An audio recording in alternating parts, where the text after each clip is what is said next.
-1 by Slipknot. Yeah, it's the guy that 4 years ago did not make the most flattering of Slipknot videos, or Slipknot-related videos. 4 years is a long time. Done some soul searching, and it's definitely worth covering this track, considering this is a monumental event for modern metal.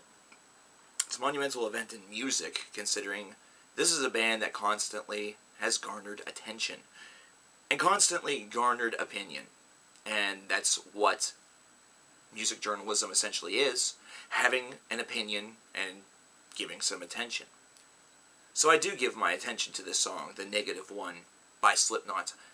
This is off of their as of yet untitled LP, their 5th one, which will be coming out supposedly sometime here in 2014, and there is a potential that it could be a double album. Now, whether or not they take the Five Finger Death Punch route or the Coheed and Cambria route and opt to split it into 2 albums and release them at 2 separate times, or just release them all together, this is neither here nor there. These are all sketchy details that have just as much potential to be wrong as they have to be right.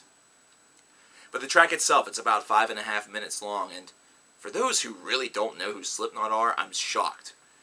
Many people call them nu metal. Some people call them alternative metal. They themselves call themselves metal, which, wow, there's a subgenre for you. This is a metal band. I kind of like it. Now, I didn't always hate Slipknot. In fact, whenever they first came out, I actually kind of liked Wait and Bleed and the original stuff that I heard, and then it just kind of deteriorated from there for me. Listening to this track, it definitely gave me a bit of a throwback to those days. It's almost like starting fresh, and really for the band, it's kind of like starting fresh, starting all over again, considering it's been 6 years since their last recorded material, since All Hope Is Gone was released. And really, whenever I listen to this track, this 5.5 minutes of music, I think of a lot of different things. I think of a little bit of a toned-down thrash metal, and I don't mean in speed, I just mean kind of in ferocity.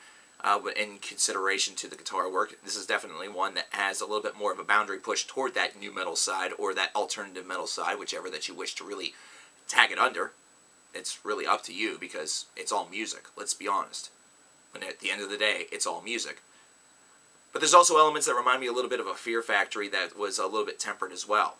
That's the one thing that was my principal complaint, I think, that really built such an evil-sounding case, is that, you know, in spite of its brutality, in spite of the fact that it does have a lot of aggression to it, it felt tempered by comparison to a lot of other things. It's one thing that time really offers you. It offers you the ability to realize that that's kind of the point. They don't necessarily have to be the most aggressive band on the planet. They don't necessarily have to be the most deadly band on the planet in order to really make a scene and really showcase what they're all about. This song, I think, is a fitting representation of what Slipknot is all about, and I think it's going to be a good representation of what the 5th album is going to sound like.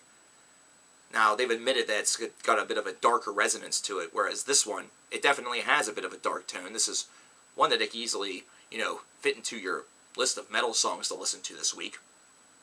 But it's also one that doesn't stray too far from the path of what Slipknot's been able to do with the past.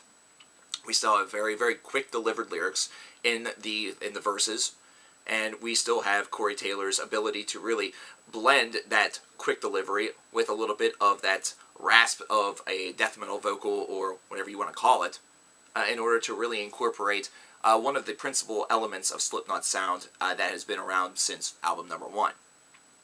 Overall, on a musical palette, this is certainly one that doesn't explore too much. However, it's one whose aggression really speaks for itself. In some ways, I almost consider Slipknot as the male version of OTEP, a band that doesn't necessarily have to move mountains in order to really get to where they need to be, in order to really get to the point. It's something that for many people will cause their sound to seem kind of lackluster and a little overly simplistic.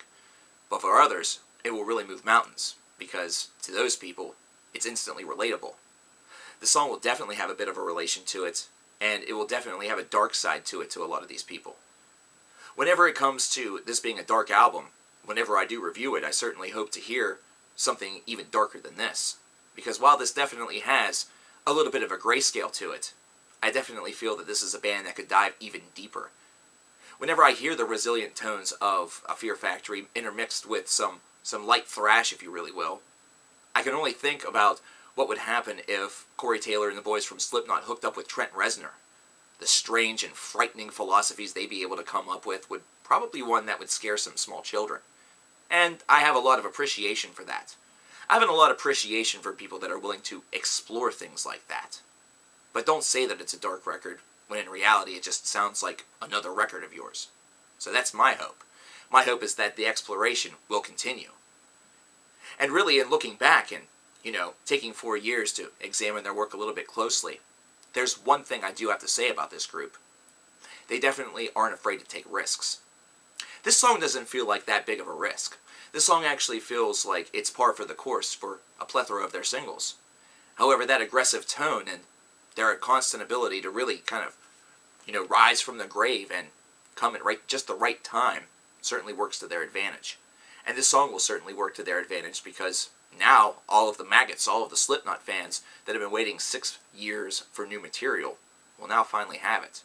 And it's actually a pretty decent track. Doesn't move mountains.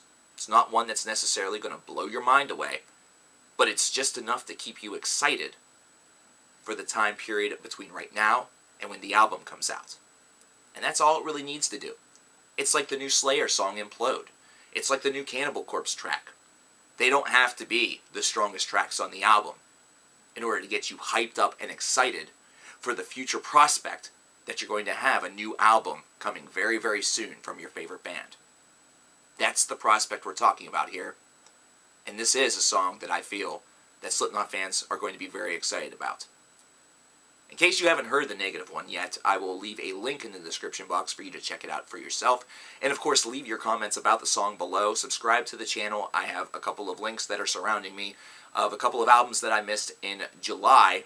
It's a fitting introduction to the gentleman that 4 years ago probably seemed like a real asshole, but has certainly changed in that time. I can still be a prick, but not as often. Thank you.